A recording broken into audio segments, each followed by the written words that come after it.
नमस्कार. कधी असं वाटलंय का की आपण रोजच्या आयुष्यात कुठेतरी अडकून पडलो आहोत? एकच रुटीन, एकच चक्र. आज आपण याच चक्रव्यूहातून बाहेर पडण्याचा एक जबरदस्त मार्ग पाहणार आहोत आणि त्याचं नाव आहे इनरो प्रोटोकॉल. चला, या विश्लेषणाची सुरुवात एका थेट आणि जरा बोचऱ्या प्रश्नाने करूया. विचार करा, आपण फक्त श्वास घेत आहोत की खरंच जगत आहोत? हा प्रश्न जरा मनात घोळू द्या. आपल्या या प्रवासाचा पहिला टप्पा आहे गुदमरलेला श्वास. ही एक अशी भावना आहे जी आपल्यापैकी बरेच जण अनुभवतात, पण तिला नेमकं नाव काय द्यायचं हेच कळत नाही. हे चक्र बघा, किती ओळखीचं वाटतंय. रोज सकाळी तोच कर्कश अलार्म वाजतो आणि दिवसाची सुरुवात होते. मग सुरू होते तीच धावपळ, तीच घाई. घरातनं बाहेर पडलं की समोर दिसतो तोच ट्रॅफिक जॅम, जिथे आपला वेळ आणि आपली ऊर्जा दोन्ही अक्षरशः वाया जातात. मग ऑफिसला पोहोचल्यावर दिवसभर आपलं जग फक्त त्या एका लॅपटॉपच्या स्क्रीनपुरतं मर्यादित होऊन जातं. आपण फक्त इतरांच्या सूचना पाळत राहतो, जणू काही आपल्या आयुष्याचं स्टोअर आपल्या हातात नाहीच. आणि दिवसभराच्या या चक्रातून थकून भागून घरी आल्यावर काही विचार करण्याची ताकदच उरलेली नसते. मग काय, सोपा मार्ग, नेटफ्लिक्स बघत बघत झोपी जाणं आणि दुसऱ्या दिवशी सकाळी पुन्हा तेच चक्र सुरू. आता सगळ्यात महत्त्वाचा मुद्दा, ही जी भावना आहे ना, हा फक्त कंटाळा नाहीये. नाही, हे त्याहून खूप खोल आहे. हे आपल्या खऱ्या स्वत्वाचं, आपल्या आतल्या आवाजाचं हळूहळू होणारं हत्याकांड आहे. आणि याच आपल्याला म्हणतात कम्फर्ट झोनचं मॅट्रिक्स. एक असं चक्रव्यूह जिथे आपली स्वप्न, आपली खरी ओळख सगळं काही गुदमरून जातं.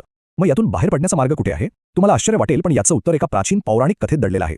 ही कथा आहे चिखलात हरवलेल्या एका देवाची. गोष्ट आहे स्वर्गाचा राजा इंद्राची, देवांचा राजा, ऐश्वर्य आणि शक्तीचं प्रतीक. पण एका शापामुळे त्याचा जन्म होतो पृथ्वीवर, एका डुकराच्या रूपात. तर हा इंद्र त्या घाणेरड्या चिखलात राहायला लागतो. तिथे त्याला एक जोडीदार मिळते, पिल्लं होतात आणि गंमत म्हणजे त्याला ते चिखलात लोळण्याचं आयुष्य इतकं आवडू लागतं की आपण कोण होतो, आपलं खरं स्वरूप काय होतं हेच तो पार विसरून जातो. जेव्हा बाकीचे देव त्याला परत स्वर्गात न्यायला येतात, तेव्हा तो जे उत्तर देतो ना, ते खूपच धक्कादायक आहे. तो म्हणतो, कसला स्वर्ग, मला नाही यायचं. अहो, हा चिखल किती छान आहे. माझं साधं सुद्धा आयुष्य मला इथे खूप आवडतंय, मला इथेच राहू द्या. विचार करा, स्वर्गाचा राजा चिखलात राहण्यासाठी हट्ट करतोय. आता ही पौराणिक गोष्ट क्षणभर बाजूला ठेवूया आणि एक प्रश्न स्वतःला विचारूया, आपल्या चिखलाचं नाव काय आहे? कारण ही कथा आपल्या प्रत्येकाच्या आयुष्याला थेट लागू होते. आता बघा, ही गोष्ट आपल्या आयुष्याला कशी लागू होते. गोष्टीतला चिखल तो आहे आपला कम्फर्ट झोन, ते डुकराचं आयुष्य, ते म्हणजे मॅट्रिक्समध्ये अडकलेलं जीवन. आणि इंद्र, स्वर्गाचा राजा, तो म्हणजे दुसरं तिसरं काही नाही तर आपलं खरं सामर्थ्य, आपली खरी ओळख, आपलं पोटेन्शियल.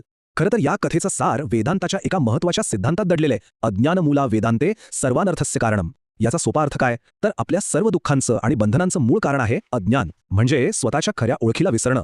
आजच्या काळात हा चिखल अनेक रूपात आपल्यासमोर येतो.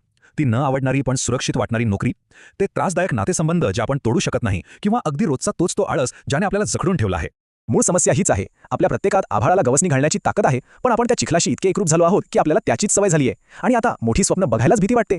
मग ह्या चिखलातून बाहेर पडायचं कसं? त्यासाठीच आहे इंद्र प्रोटोकॉल. चला पाहूया ही व्यावहारिक योजना नेमकी आहे तरी काय.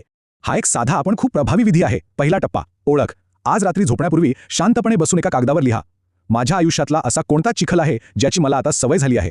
प्रामाणिकपणे लिहा. आणि मग येतो दुसरा टप्पा, निश्चय. रोज सकाळी फक्त एकदा आरशात बघून स्वतःला आठवण करून द्या, मी इंद्र आहे, डुकराचं आयुष्य जगण्यासाठी माझा जन्म झालेला नाही.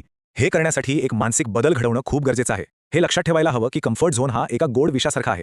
तो आपल्याला सुरक्षित वाटतो, पण आतून हळूहळू आपली क्षमता मारून टाकत असतो. आणि सगळ्यात महत्त्वाचं, पुढच्या वेळी जेव्हा एखादी जोखीम घेताना, काहीतरी नवीन करताना भीती वाटेल ना, तेव्हा तिला एक धोक्याची सूचना समजू नका, तिला ओळखा. ती भीती म्हणजे तो चिखल आहे जो आपल्याला मागे खेचण्याचा, अडकून ठेवण्याचा प्रयत्न करत आहे. याचा अर्थ सरळ आहे, स्वर्गात पोहोचायचं असेल तर चिखल सोडावाच लागेल. आपलं खरं सामर्थ्य, आपलं खरं आयुष्य आपली वाट पाहतंय. प्रश्न फक्त एकच आहे, चिखल सोडायची वेळ आली आहे का?